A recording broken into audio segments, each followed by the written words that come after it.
안녕하셨습니까? 12월의 11번째 날입니다. 매일 예배를 다른 지역에서 참여하시는 분들도 계셔 주셔서 감사합니다. 근데 주로 이제 이 지역에 사는 우리 샌프란시스코 중앙장로교회 식구들이 이 매일 예배에 참석하시죠.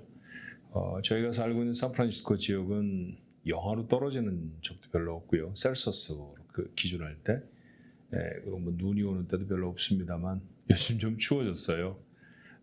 혹 한국에서 화면을 영상을 보시는 분이 계시다고 하면 좀 미안한 말이 들 수도 있겠습니다만 그 정도 갖고 뭐 춥냐 그럴 수도 있겠죠. 저희가 좀 추워졌습니다. 이 지역에 사시는 여러분들 또 추위 가운데 계신 예배에 참여하는 모든 분들 건강 조심하시길 바랍니다. 11일 매일 예배 기도함으로 하나님 앞에 나아갈까요?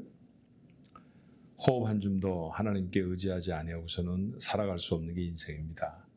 날씨가 좀 추워져도 두터운 옷을 꺼내 입어야 하고 또 감기 걸리지 않도록 조심해야 되는 그런 연약함이 저에게 있다는 것을 생각하면 여전히 하나님의 도우심이 우리의 삶의 가장 말초적인 부분까지라도 영향을 발휘하고 함께하지 않으시면 안 되겠다라고 하는 그런 믿음으로 하나님 앞에 섭니다.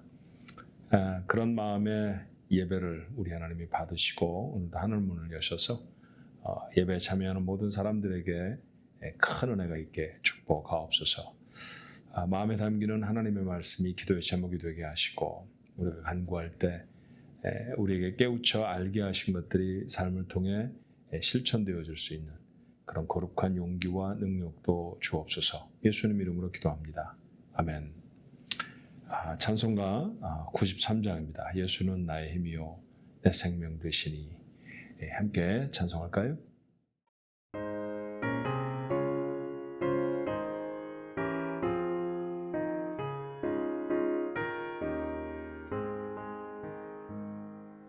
예수는 나의 힘이요 내 생명 되시니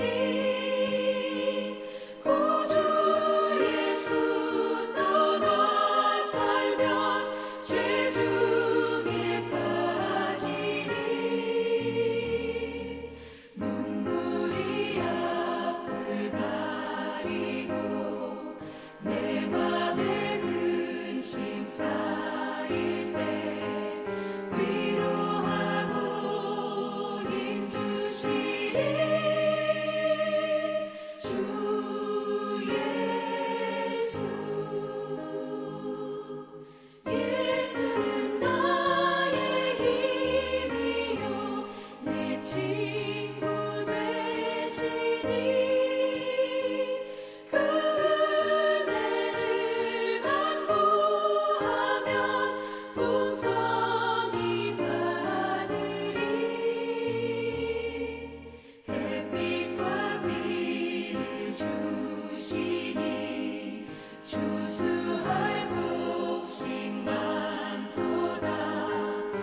오늘 주시는 하나님의 말씀 여호수아서 17장 1절로 13절까지의 말씀입니다.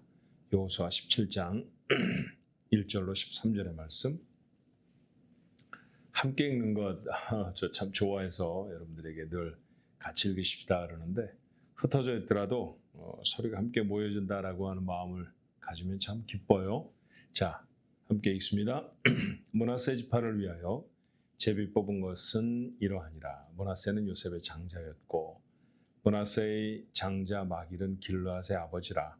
그는 용사였기 때문에 길르앗과 바산을 받았으므로 므낫세의 남은 자손을 위하여 그들이 가족대로 제비를 뽑았는데 그들은 곧 아비에셀의 자손과 헬렉의 자손과 아스리엘의 자손과 세겜의 자손과 헤벨의 자손과 스미다의 자손이니 그들의 가족대로 요셉의 아들 므낫세의 남자 자손들이며 헤벨의 아들 길르앗의 손자 마길의 증손 므낫세의 현손 슬로브앗은 아들이 없고 딸뿐이요 그 딸들의 이름은 말라와 노아와 호글라와 밀라와 디르사라. 그들이 제사장 엘르아살과 눈의 아들 여호수아와 지도자들 앞에 나와서 말하기를 여호와께서 모세에게 명령하사 우리 형제 중에서 우리에게 기업을 주라 하셨다 하며 여호와의 명령을 따라 그들에게 그들의 아버지 형제들 중에서 기업을 주므로 요단 동쪽 길르앗과 바산 외에 므낫세에게 10분깃이 돌아갔으니 므낫세의 여자 자손들이 그의 남자 자손들 중에서 기업을 받은 까닭이었으며 길르앗 땅은 므낫세의 남은 자손들에게 속하였더라.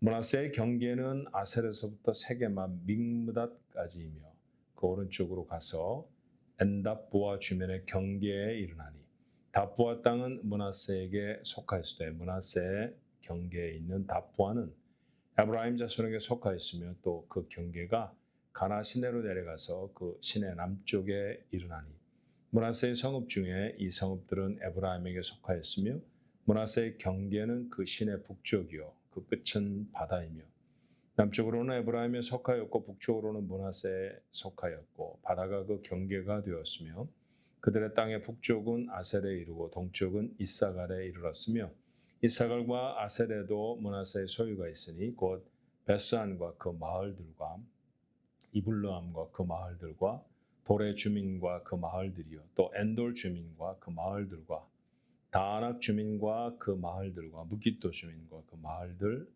새 언덕 지역이라. 그러나 므낫세 자손이 그 성읍들의 주민을 쫓아내지 못하며 가나안 족속이 결심하고 그 땅에 거주하였더니 이스라엘 자손이 강성한 후에야 가나안 족속에게 노역을 시켰고 다 쫓아내지 아니하였더라. 아멘. 여호수아서는 이막으로 되어진 서사시와 같은 기록이에요. 꼭 절반이 그렇죠. 24장까지 되어 있는데 1장에서부터 24장까지는 주로 전투의 내용들, 정복 전쟁의 기록이고요. 그 다음에 24장은 사실 정복 전쟁의 부록처럼 붙어 있어서 그걸 두 번째 부분을 포함시키기도 하고 첫 번째 부분을 포함시키기도 하는데 요단 동쪽에서 땅을 얻었던 사람들의 배분이 좀 기록되어 있어서 잠깐 멈춰져 있고 그 다음에 14장의 말씀에는 얻지 못했던 땅을 내가 가겠습니다. 갈렙이 또 나서는 장면이 나타나서 그 장면을 전투에 포함시키는 분도 있습니다. 어떻든 크게 보면 1장에서부터 12장까지는 정복 전쟁에 대한 이야기고 그 다음에 13장에서부터 나머지 24장까지는 마지막 두 장의 여호수아의 유언을 포함해서 땅을 배분하는 내용으로 기록되어 있어요. 그래서 첫 번째 단락의 마지막 부분들 예컨대 11장과 14장 그곳에는 모두 다 이런 규절을 보게 됩니다. 그 땅의 전쟁이 그쳤더라. 근데 이후에도 여전히 어디에 사람이 좀 남아 있었다, 다 쫓아내지 못했다, 뭐 그런 기록들이 보이잖아요. 심지어 갈렙은 헤브론을 다시 올라가서 점령해야 되는 그런 전투를 하고 있다라고 하는 사실도 기록하고 있고요. 그렇다고 하면 이 말씀이 무엇인가 조금 해석을 해야 할 필요가 있습니다. 그건 뭐냐 하면 전쟁이 완전히 다 끝나서 그 땅에 적이 아무도 살지 않았다라는 것이 아니라 이제 팔레스타인의 주도권은 완전히 이스라엘의 손에 넘어왔다. 그런 뜻일 거예요. 곳곳에 도시들이 있었고 그 도시를 이루고 있었던 곳이 도시국가들이었고 왕들이었습니다. 그들의 세력이 서로 연합하기도 하고 서로 다투기도 했겠죠. 그러면서 팔레스타인 안에 어떤 힘의 균형을 이루고 있었는데 그것을 이스라엘 백성들이 전부 다 점령했다. 그런 점에서 전쟁이 끝쳤다라는 얘기지만 아직도 곳곳 마을들에 몰아내지 못한 가나안 족속들이 있었습니다. 그러니까 작은 국지적인 전투들은 여전히 계속해야 하는 그런 상황이에요. 자, 땅을 나누어주는 두 번째 기록들을 우리가 쭉 살펴보고 있는데 그래서 전쟁이 끝났다고 하면서도 여전히 얻지 못한 땅이 있었다. 또 어떤 사람들과 여전히 전투를 하고 있다. 그런 기록들을 우리가 보게 됩니다. 땅을 나누어주는 기록. 자, 여호수아서의 절반에 해당되는 말씀인데 그 말씀에 가장 여러 번 등장하는 단어는 뭘까요? 땅을 나누어줘야 하니까 어디까지 우리가 얻었다 뭐 이런 얘기여야 할 텐데 그곳에 가장 많이 등장하는 단어는 우리말 성경에는 경계라고 하는 단어예요. 경계. 영어로 보면 territory 혹은 boundary 이렇게 되어 있습니다. 어디까지가 너희들의 지경이다. 어디까지가 이스라엘이다. 뭐 이런 얘기죠.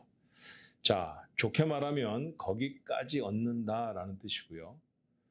조금 부정적인 표현을 해본다고 하면 그것 밖에는 더 얻지 못한다. 그런 뜻일 수도 있어요. 예컨대 에서가 배분을 받았던 오래전에 그래서 이 에서 후손들이 몰려서 살았던 에돔 땅은 하나님이 이스라엘 백성에게 말씀하시죠. 한 발자국도 너에게 준 바가 없다. 한 발자국도 점령하지 못한다는 거예요. 모압과 암몬 사람들은 이스라엘을 괴롭히던 사람들이었습니다. 우리 이스라엘 아주 지척에 있죠. 그런데도 하나님은 모압과 암몬 사람들의 땅을 점령하지 못하게 하십니다. 사실은 수많은 전투가 있었을 것인데요. 큰 캐러고리가 전쟁이고 그 전쟁 안에서 전투들이 일어나는 거죠.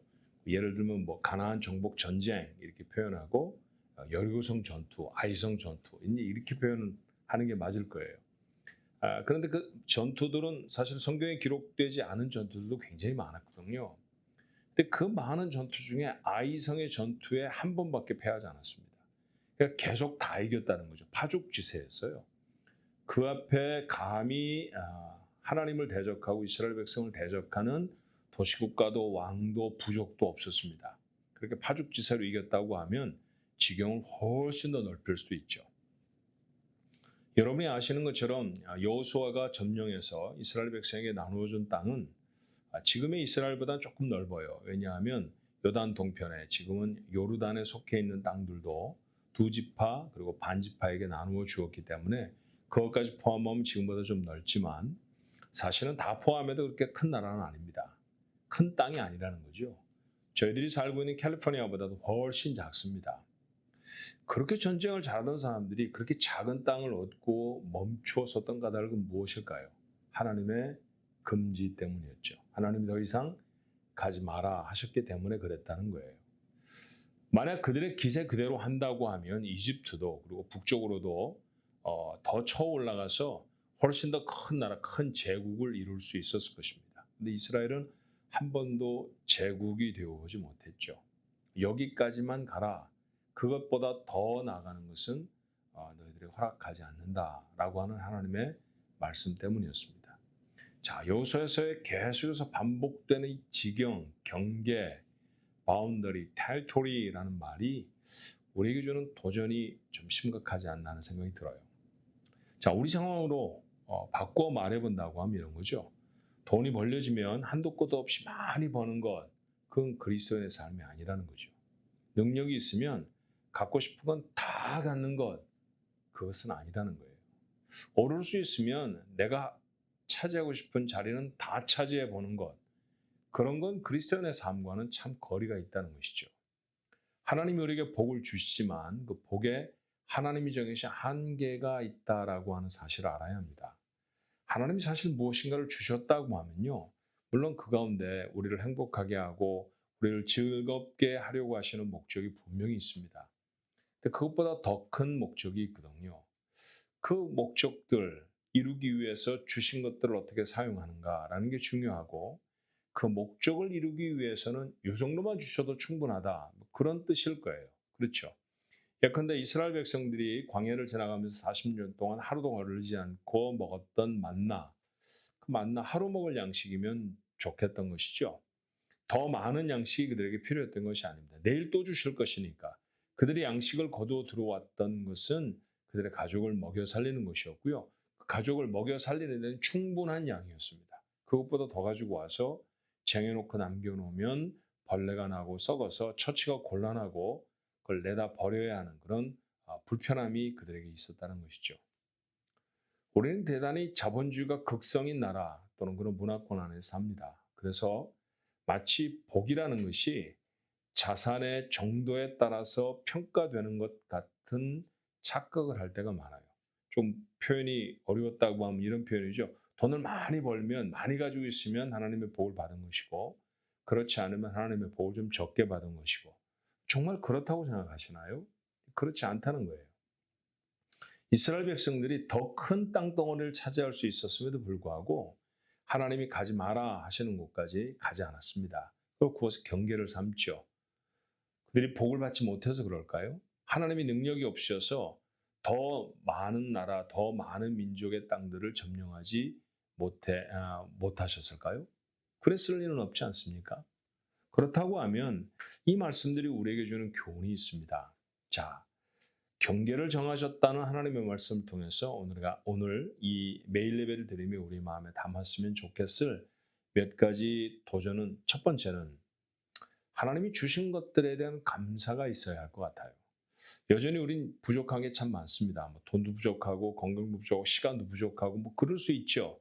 그렇지만 부족함에도 불구하고 내 삶을 채우신 하나님의 것들, 하나님이 이미 채우신 것에 대한 감사가 먼저 지나여져야 합니다. 그래야 우리가 경계를 지킬 능력이 생기는 거죠. 두 번째는 주신 목적이 무엇인지를 알려고 해야 돼요.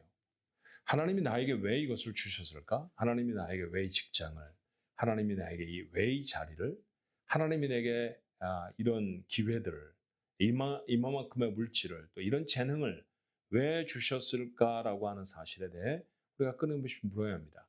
그것에 담겨있는 하나님의 뜻을 깨닫고 그것을 가품해 살아가는 삶, 그것이야말로 그리스도인이 이 땅에 살아가면서 가장 멋지게 살아가는 삶이 되는 것이죠. 그래서 우리가 끊임없이 물어야 할 것은 더 갖는 것이 아니라 하나님 이것을 어떻게 살아야 합니까? 라고 하는 질문이어야 해요. 그리고 또 한 가지를 생각한다고 하면 욕심을 버려야 합니다. 정말 탐욕스러운 세상 속에 살잖아요. 나라도 민족도 다 더 가지려고 합니다. 우리가 더 많이 차지해야 된다는 것이죠. 여러분 전 세계에 지금도 굶어 죽는 사람들이 많습니다. 기아선상에 놓여 있는 어린아이들이 굉장히 많고요. 그런 통계들을 들으면 가슴이 답답해요.